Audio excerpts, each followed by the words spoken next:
is Hidden Killers with Tony Brueski. Here now, Tony Brueski. The story starts with a baby. Not in a crib, not with her parents, but in the front of a stranger's front porch. Like a movie. Picture it. A Tennessee summer morning. The sun shining through the morning haze and dew on the ground. It's humid. It's still. There's a baby. In a car seat. Alive. Abandoned. On that porch. No note, no knock, just left. That's how this story opens. Quiet and inexplicably wrong. And from the moment that porch light flickered on, the unraveling began. The call came into Dyer County Dispatch on July 29th of 2025. An infant, maybe 6 or 7 months old, was found on a doorstep with no one around to claim her. For the sheriff's department, it wasn't just strange, it was an alarm bell with no visible fire. But the fire was there. It was just smoldering 40 miles away in Lake County. When officers traced the child's identity and her connection to a nearby family home, they walked into something much darker than anyone expected. It was not a reunion with a lost baby or a stolen baby or a kidnapped baby. They walked into a bloodbath. Inside, 4 people were gone. James Wilson, just 21. Adrianna Wilson, 20. Her mother, Cortney Rose, 38. And Adrianna's little brother, Braydon Williams, 15 years old. Shot.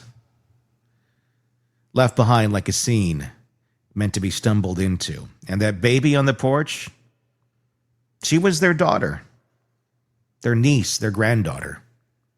The man police say pulled the trigger was 28-year-old Austin Drummond. He wasn't a stranger. He wasn't an outsider looking in. He was close. Close enough to know who lived in the house. Close enough to allegedly walk in, kill 4 people, take their baby, and drive away like she was cargo he didn't know what to do with. But he didn't take her to a hospital. He didn't drop her with a relative. He left her on a random lawn. And that's what haunts people. The choice. Because it wasn't chaos at that moment. This wasn't someone who snapped in a rage and left behind a mess of bodies and noise. This was surgical, intentional. 4 lives ended, 1 spared, and not just spared, placed like a twisted act of symbolism. You don't do that unless you want somebody to find her, unless you want the story to start there. And don't mistake the sparing of the baby for humanity, because it is not that. People speculate about why he did it. Some think it was guilt. Some think he believed he was offering some kind of mercy. But mercy doesn't look like this. Mercy isn't leaving a child to be discovered by a stranger, unsure whether her cries will be heard or her car seat even spotted from the road, or that the people are even home. They might be on summer vacation, coming back to find the corpse of a baby on their porch a week later, after enjoying a week at Disneyland. All of these were very real possibilities. Mercy is clean. This was calculated, cold. He didn't just spare the baby, he used the baby. Used her to mark the start of the story, used her to frame the scene, used her to remind the world that he didn't lose control. He controlled everything. And isn't he a good guy in some way, shape, or form, because he saved the life of the baby? What followed was a manhunt that stretched for days across western Tennessee. Drummond vanished into the trees near Jackson. Law enforcement flooded the area. Surveillance footage caught him moving at night in full camo, rifle in hand, creeping like a war movie extra who didn't get the memo that the real world doesn't have a script. Tips came in. The reward ballooned to over $30,000, and then a week later, a citizen spotted him slinking through the brush. Police were already watching, and they moved in fast. Drummond was arrested on August 5th, armed, alone, still breathing. That week of waiting, of watching, of wondering where he might strike next wasn't just about safety. It was about fear, real fear. The kind that sits under your skin and buzzes. The kind that turns a rural community into a grid of locked doors and sleepless nights. Because once someone kills 4 people and walks away, what's to say they stop there? Remember the fear that was pulsing through Moscow, Idaho, in those early days of the investigation, looking for that vehicle, that white car that Brian Kohberger was driving? And that's a couple weeks. That fear was real. That fear was palpable. That fear still lingers to this day in that community, even though Brian Kohberger is behind bars for the rest of his life. Because what about the next one? Here's one. The arrest in this case certainly didn't stop the questions. It started them. Why didn't he kill the baby? Why leave her alive? For someone capable of wiping out 4 people, 2 of them barely out of their teens, what made him stop short? Some online called it mercy. Others called it cruelty disguised as restraint. Psychologists call it selective violence. When a killer chooses their victims and spares others, not by accident, but with intent, it signals something deeper, something personal. He allegedly knew who he wanted gone. He also knew who he didn't, or who might have been a surprise there. The unanswered question becomes a character of its own. Was this his way of maintaining some moral high ground in his own twisted head? Or was the baby left alive as punishment to someone else?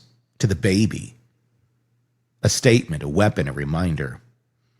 It isn't unheard of for perpetrators of family annihilation to leave behind one child. And when they do, that child becomes the living witness to a story they'll never fully remember, but never stop carrying. Hi, I don't have time for that call right now. You can't grow up from that untouched. You can't become a teenager, an adult, without asking yourself, why me? Why was I spared? Survivor's guilt is cruel enough when you remember everything. Imagine what it feels like when you don't remember anything, but the entire world actually does. There is no good answer for any of this. None. You're never going to find one. Does not exist. Because now that girl is going to grow up with holes where her family used to be, and when she asked why, there's only going to be one name anyone will say. She'll read about him in court filings. She'll see his face in news clippings. She'll learn that her life started over on a porch, not by choice, but by someone else's. Drummond is now charged with 4 counts of first-degree murder, aggravated kidnapping, and multiple weapons charges. Prosecutors are already talking about the death penalty. And 3 others, Giovanni Thomas, Tanika Brown, and Dara Sanders, are also facing charges for allegedly helping him after the killings, cleaning up, hiding, and protecting the man who allegedly took everything from a child who couldn't fight back. The people who aided him, if that's what the evidence proves, didn't just help him run. They help extend the horror. Every day he stayed free was a day the child lived in danger. Every hour out there was a risk to someone else. That kind of silence isn't neutral. It's collaboration. It's betrayal of decency. So here we are now, a family gone, a baby left behind, and a community trying to make sense of a story that starts with a car seat on a porch and ends, for now, in a jail cell. It's a story that will stay with you, not just because of the violence, but because of the silence after it, the quiet moment when someone opened their door and found a baby waiting, alive, but not untouched. A survivor, but not unscared. She didn't cry for help. She couldn't. But her existence, her survival, is the echo of everything that happened and everything that can't be undone. And years from now, when this story isn't headline news anymore, she'll be living it. When the court dates are over, when the public has moved on, when the legal system has done whatever justice looks like in a case this broken, she'll still be there with the unspoken knowledge that someone looked at her family, made a list, and decided she didn't belong on it. That's not mercy. That's a scar shaped like survival. So what do you think? Why did this monster scare or survive? Why did this monster spare, rather, this baby?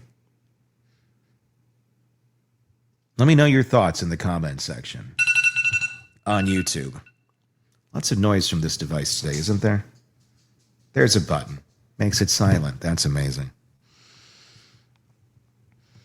A lot of interviews coming up. Need my reminders. But let me know your thoughts in the comment section. I'd love to hear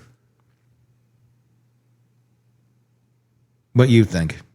Is there any sense to it whatsoever? I mean, look at the guy. He looks like your average dope that thinks Applebee's is the best sports bar on the planet. The kind of dope that will sit there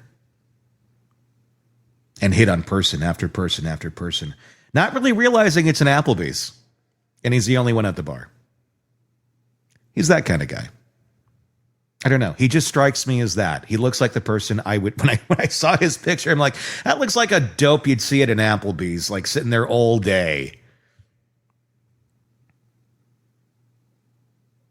Treating it like a nightclub at 2 o'clock on a Tuesday afternoon. Just kind of has that vibe about him. Tell me what your thoughts are in the comments. And press subscribe wherever you download podcasts. Until next time, my name is Tony Brueski. We will talk again real. Want more on this case and others? Then press subscribe now and don't miss a moment of true crime coverage from Tony Brueski and the Hidden Killers podcast.